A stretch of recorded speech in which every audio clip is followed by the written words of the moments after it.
Jadi ini adalah Tint T2 Evo. Evo di sini yang berarti evolusi mundur, gitu ya. Dan sebelum kita lebih lanjut dalam reviewnya, ya, disclaimer dulu, kalau unit ini disediakan oleh Brian, dia beli pakai duitnya sendiri, jadi gua nggak ada afiliasi dengan store atau brand manapun. Review ini sepenuhnya opini gua aja. Oke. Disclaimer juga, untuk kalian yang kurang tahan dengan omongan kasar gitu ya, dan mungkin untuk adik-adik yang saat dia nonton ini gitu yang masih kurang berumur, gue sarankan untuk matiin aja video ini, karena video ini bakal cukup banyak ngomong kasarnya. Oke. Nah, sekarang bagi kalian yang tersisa gitu ya, Tint T2 Evo ini sampahnya luar biasa. Oke. Ini bener-bener yang gue sebut gitu ya, campfire syndrome gitu ya. Ini tuh kayak si Tint berusaha menggunakan nama Tint T2 berulang-ulang kali, berharap kalau dia bisa mendapatkan sukses yang sama dengan Tint T2 yang original. Tetapi setiap kali mereka berusaha melakukan hal itu gitu ya, sebagian besar waktu mereka yang ada tuh bikinnya malah makin sampah. Dan ini kasus terbaiknya gitu ya. Ini bukan kasus terbaik, salah. Bukan kasus terbaik, salah. Ini mungkin salah satu kasus terburuknya. Ayam ini suaranya tuh mengingatkan gue terhadap KZ ZS6. Ayam yang gue bener-bener gak tahan, gue bener-bener benci banget. Suaranya bener-bener over sibilant, over bright, dan tidak memiliki kualitas baik gimana pun gitu ya. Untungnya si T2 Evo belum sampai selevel ZS6 gitu ya. Tetapi sesungguhnya gue benar-benar kecewa dengan fakta bahwa Tint itu berani mengeluarkan ini dengan nama Tint T2 gitu ya, dan berharap mungkin bisa mereproduksi sukses yang sama. Tetapi tuningannya dia bikin malah justru makin sampah gitu kan. Dan harganya 2 kali lipat anjir. Gila ya. Nah, sekarang gua rasa nggak worth it buat gua untuk ngelakuin seluruh unboxing, build quality apa segala macam gitu-gitu. Lu cuma dapat 4 pasang ear tips, lu dapat leather pouch, dan build quality-nya ya sama persis lah kayak Tint T2 yang sebelumnya, nggak ada berubah apa-apa walaupun harganya 2 kali lipat. Nggak paham juga gua. Lu cuma tahu bahan bonusnya cuma ada ini kayak bolongan gini nih. Ini tampang-tampang orang-orang di Tint begitu ngeliat lu beli ini ayam gitu ya, cengak-cengir mereka, anjir ngapa bego lu beli ayam ini. Ya nggak?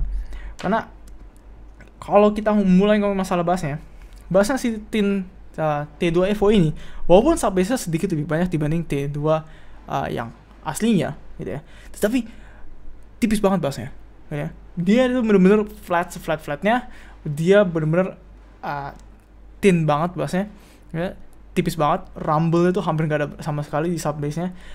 Lu di oktav terendah dari bassnya itu pun paling cuma terdengar kayak semacam ada suara sesuatu lah di situ lah ya, tapi nggak berasa rumble sub bass gitu ya. Speed bassnya cepat gitu ya, tapi sub bassnya nge-slam pun ya dikit banget, hampir nggak ada sama sekali. Mid bassnya punch ada tapi lembah banget gitu ya. Kontrolnya memang bagus, secara overall bassnya kontrolnya bagus gitu ya, hampir nggak ada bleed malah nggak ada bleed sama sekali ke mid range gitu ya. Dan speednya pun cepat. Tetapi overall dia tuh benar-benar definisi dari bass netral gitu ya, tetapi dengan eksekusi yang buruk. Menurut gue ini bass netral yang benar-benar kayak gak ada bassnya sama sekali rasanya hampir. Dan kalau lu demen bass sama sekali gitu ya, dan gue rasa sampai lu dengar ayam ini lu nggak bakal lu mungkin belum bakal sadar seberapa banyak kontribusi bass terhadap suara-suara lain seperti vokal ataupun drum segala macam gitu ya, karena aftertone segala macam kadang bisa menyelusup sampai ke bass gitu ya. Di ayam ini karena bassnya yang bener-bener hancur banget, wah, kecuali lu bener-bener benci banget sama bass, gua saranin jangan beli ayam ini. Oke.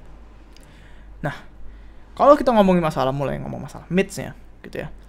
Mids-nya ini semakin buruk lagi. Oke.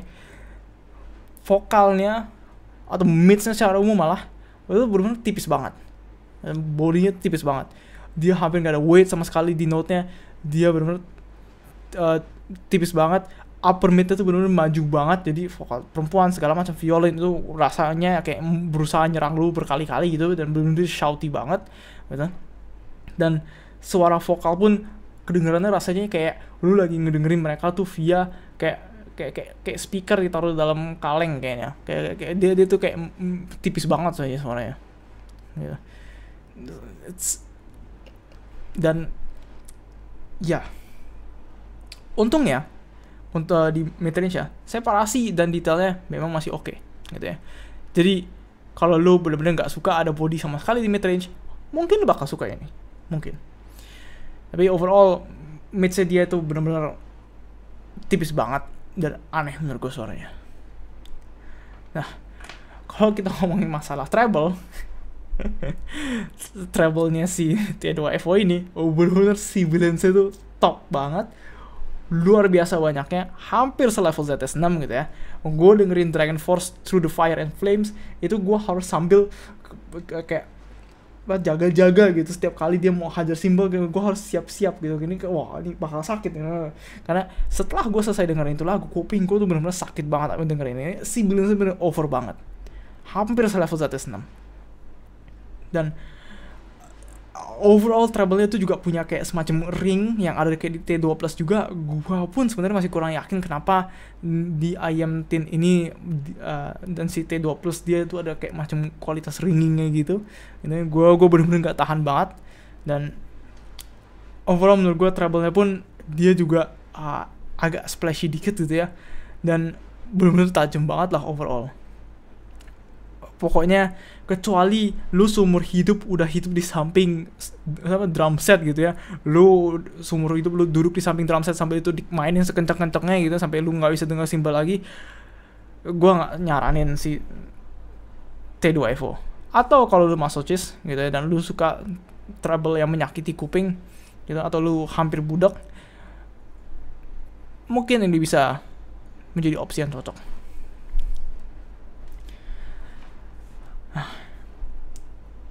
Selain masalah tuningannya ini, untungnya